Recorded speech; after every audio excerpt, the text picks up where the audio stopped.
বাংলাদেশের দক্ষিণের কোলখেসা মিয়ানমারের রাখাইন রাজ্য সীমান্তবর্তী এলাকায় জান্তার সঙ্গে আরাকান আর্মির বড় ধরনের সংঘাত আপাতত স্থবির থাকলেও ভেতরের চিত্রটা একেবারেই আলাদা। দেশটির কৌশলগত গুরুত্বপূর্ণ বন্দর কেয়কফিউ নিয়ন্ত্রণ ঘিরে নতুন অস্থিরতা এ রাজ্যে।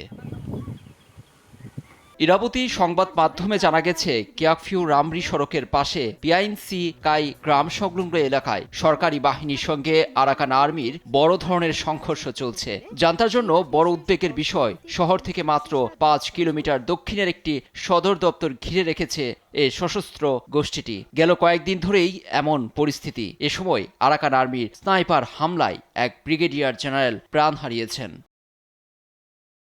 কেয়কফিউ নিয়ন্ত্রণ রাখা জান্তার জন্য গুরুত্বপূর্ণ, কারণ সেখানে নৌঘাঁটি, পোর্ট এবং বিমানবন্দর আছে। এটি রক্ষায় স্থল, নৌ ও বিমান বাহিনী একযোগে লড়াই করছে।